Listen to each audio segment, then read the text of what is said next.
ভাবিকে ফোন দেওয়ার সাথে সাথে ফোন, আর তুই ভাবির কাছে তুই বিচার পেছো, আমি কি আমার তো যাওয়ার জায়গা নাই, আমরা খুঁজে পাই না, কি করবো আমি, বাধ্য হয়ে আমার ভাবির ফোন দেওয়া লাগে। আমাদের সম্পর্কটা ছিল এভাবে। একজন সংগ্রামী মানুষ ছিলেন, সেই হিসাবে আমি একজন সংগ্রামী মানুষকে হারিয়েছি। একজন সংগ্রামী সহযোদ্ধা ছিলেন, সেদিক থেকে আমরা একজন সংগ্রামী সহযোদ্ধাকে হারিয়েছি। একজন তুখোর সাংবাদিক ছিলেন, আমরা একজন তুখোর সাংবাদিককে হারিয়েছি। একজন বন্ধু বৎসল মানুষ ছিলেন, যিনি তার বন্ধুদের কথা সার্বক্ষণিক চিন্তা করতেন, আমরা সেই প্রিয় বন্ধুকে হারিয়েছি। এই যে হারানোর বেদনা, এই বেদনাটা তীব্র, রক্তক্ষরণের বেদনা, কিন্তু তারপরেও আমাদের মনে রাখতে হবে এটাই আমাদের শেষ নিয়তি। আমরা যারা আছি, আমরা কেউ বেঁচে থাকবো না, এবং আমরা যতক্ষণ থাকবো না, পরবর্তী আমাদের যারা বন্ধু বান্ধব থাকবে, আমাদের যারা স্বজন থাকবে, তারা আমাদের জন্য এভাবে সভা করবে, আমাদের জন্য দোয়ার অনুষ্ঠান করবে।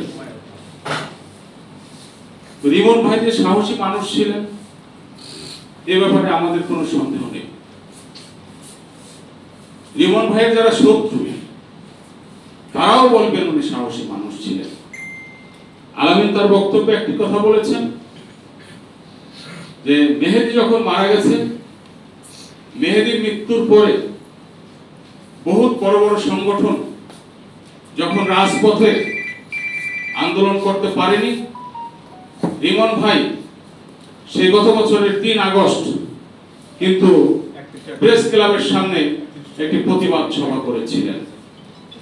সেই প্রতিবাদ সভাটি ছিল ফ্যাসিস্টদের গুলির মুখে দাঁড়িয়ে প্রতিবাদ সভা করা। সেটি হয়তো আমরা যারা আছি, আমরাও এই আয়োজন করতে সাহস পেতাম না, উনি যেটা করেছেন। আমি দুঃখিত যে যেদিন উনি মারা যাওয়ার 5-7 মিনিটের মধ্যেই মনে হয় ফয়সাল ভাই আমাকে জানিয়েছেন। আমি এরপরে বারবার ট্রাই করেছি ভাবির সাথে কথা বলার জন্য। আসলে ভাবির যে পরিস্থিতি ছিল, ওই পরিস্থিতিতে ভাবির ফোন করার মানে সুযোগ ছিল না। আমি ফয়সাল ভাইয়ের ফোন পাওয়ার পরে কেমন যেন সন্দেহ হচ্ছিল যে এই মানুষটা মারা যাবে। আমি কনফার্ম হওয়ার জন্য কিন্তু বারবার ফোন দিচ্ছিলাম। এর মধ্যে অন্যান্যরা কনফার্ম করেছে যে না, আসলে এরকম একটা ঘটনা ঘটেছে। আজকে যারা এখানে আসছি, আমরা কিন্তু প্রত্যেকে তাগিদে এসেছি। রিমন ভাইকে ভালোবাসি, তাকে শ্রদ্ধা করি, সেজন্যই কিন্তু এসেছি। দেখেন, আমার দেখা মতে বহুত বড় বড় সাংবাদিক মারা গেছেন, কিন্তু তাদের জানাজা স্মরণ সভায় লোক খুঁজে পাওয়া যায় না। কেন? রিমন ভাইয়ের জন্য আমরা এতটি মানুষ এসেছি তার ভালো কর্মের জন্য। তিনি যে ভালো কর্মগুলো করেছেন, তিনি যে আমাদেরকে ভালোবাসতেন, তিনি যে আমাদেরকে আগলে রাখতেন, সেই তাগিদ থেকে, সেই ভালোবাসার ঋণ শোধ করতে, ঋণ তো আর শোধ হবে না, সেই জায়গা থেকে কিন্তু আমরা এখানে হাজির হয়েছি। তো ভবিষ্যতে আমরা এই মানুষটিকে মনে রাখবো।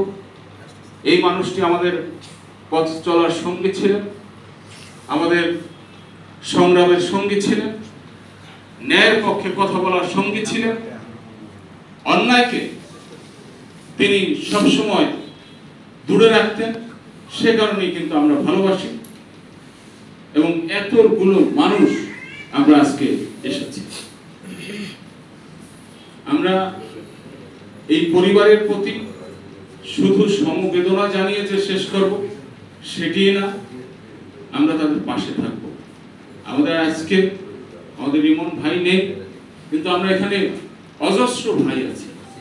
আমরা প্রত্যেকের জায়গা থেকে এই বাচ্চাটার পাশে থাকবো। আমার এটা বিনীত নিবেদন থাকবে আপনাদের প্রতি। সেই ক্ষেত্রে আমি ক্ষুদ্র মানুষ, আমি যদি আপনাদের কোনো সহযোগিতা আসতে পারি আমাকে বলবেন দয়া করে। আর আজকে যারা এই আয়োজন করেছেন আসলে আমি ধন্যবাদ জানানোর চেয়ে বড় কিছু করেছেন। যে আয়োজনটি আমাদের করার কথা ছিল আমরা কিন্তু এখনো সেই আয়োজনটি করতে পারিনি। আমরা ইনশাআল্লাহ ভবিষ্যতে করব। আপনারা যে আজকে আয়োজন করেছেন জন্য অসংখ্য ধন্যবাদ। আপনাদের পাশে থাকার প্রতিশ্রুতি দিচ্ছি। ওয়ালা তাহমিল আলাইনা ইসরান কামা হামালতাহু ওয়া আলাল্লাযিনা মিন ক্বাবলিনা রব্বানা ওয়ালা তুহাম্মিলনা মা লা তাকাতা লানা বিহি ওয়া'ফু আন্না ওয়াগফির লানা ওয়ারহামনা